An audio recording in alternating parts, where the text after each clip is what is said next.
Baik, bismillahirrahmanirrahim. Assalamualaikum warahmatullahi wabarakatuh.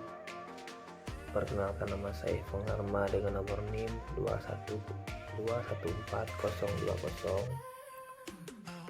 Di sini saya akan sedikit menjelaskan pengembangan dan manfaat bahan ajar media cetak.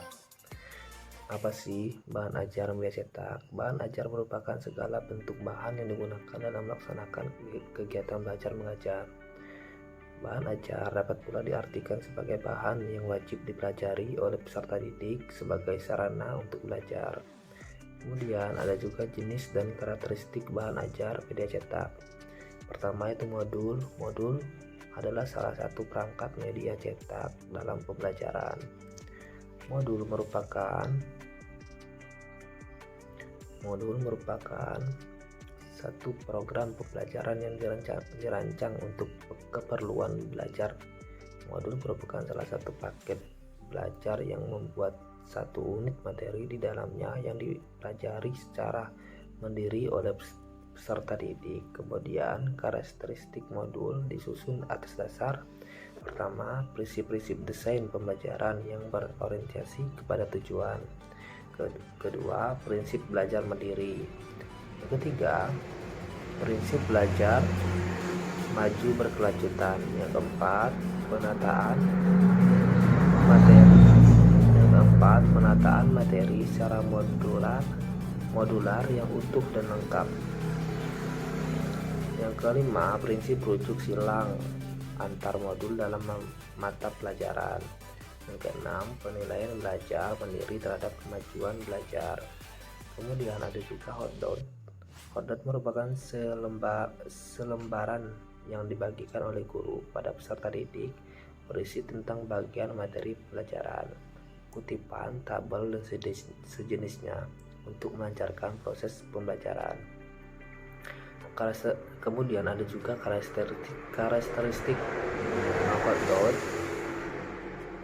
Pertama, karakteristik yang harus dimiliki oleh hotdot adalah padat informasi dan dapat memberikan kerangka pemikiran yang lebih utuh. Ada juga kedua, yaitu sebagai media pengajaran, penjelasan yang lebih rinci tentang isi hotdot masih harus diberikan oleh guru yang mengadakan pembelajaran. Dan juga hotdot diberikan pada awal atau sebelum pelajaran dimulai dan merupakan catatan tambahan bagi siswa. Kemudian ada juga lembaran kerja siswa atau LKS.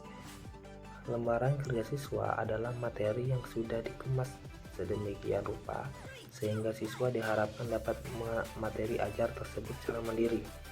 Ada juga karakteristik lembar kerja siswa. Yang pertama, lembar kerja yang berisi sarana untuk melatih, mengembangkan keterampilan peserta didik dalam menemukan konsep dalam suatu tema. Dan lembar kerja ini tidak terstruktur. Dan juga kedua, ada lembar kerja siswa yang dirancang untuk membimbing siswa dalam suatu proses pembelajaran tanpa bimbingan guru, dan lembar kerja terstruktur. Ada juga tahap pengembangan bahan ajar media cetak.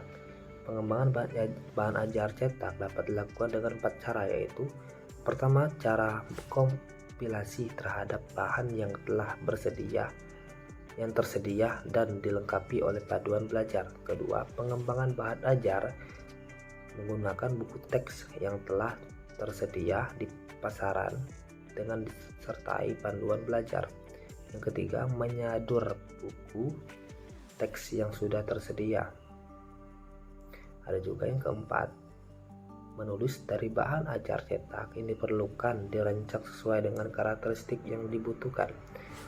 Struktur bahan ajar media cetak, yaitu bahan ajar cetak terdiri atas susunan bagian-bagian yang kemudian dipadukan sehingga menjadi sebuah bangunan yang utuh yang layak disebut bahan ajar. Secara umum terdapat tujuan komponen dalam setiap bahan ajar, yaitu pertama, judul, kedua, petunjuk belajar, ketiga kompetensi dasar atau materi pokok, keempat informasi pendukung, kelima latihan, keenam tugas atau langkah kerja dan penilaian. Terus teknik penyusunan bahan ajar cetak. Pada teknik penyusunan bahan ajar cetak terdapat beberapa hal yang sebaiknya kita jadikan sebagai acuan atau pedoman. Judul dan materi yang terdapat dalam bahan ajar harus membuat kompetensi dasar yang ingin dicapai oleh peserta didik selama mengikuti proses pembelajaran. Pertama, susunan tampilan bahan ajar jelas dan menarik. Penyusunan tampilan bahan ajar dibuat jelas dan menarik.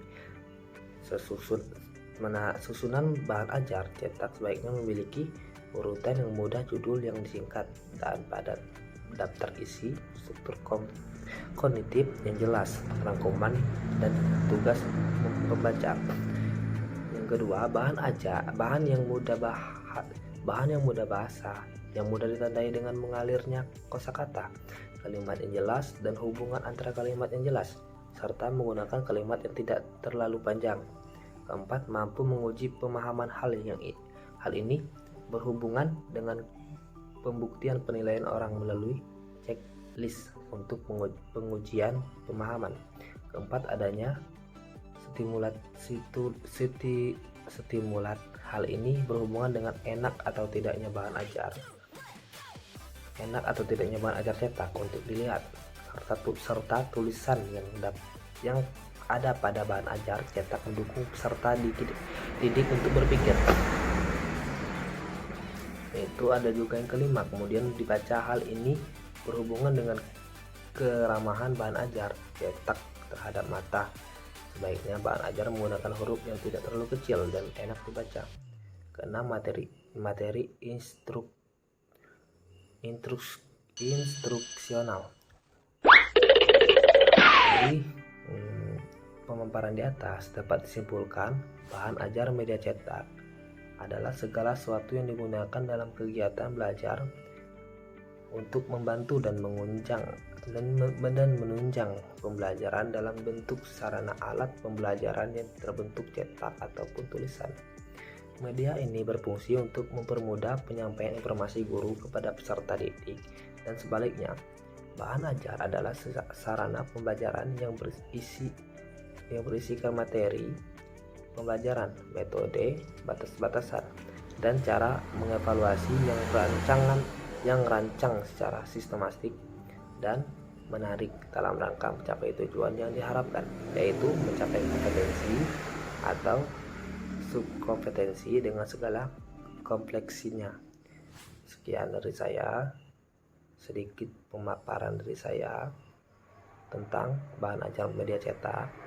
Semoga teman-teman bisa mengerti. Saya akhiri, wassalamualaikum warahmatullahi wabarakatuh.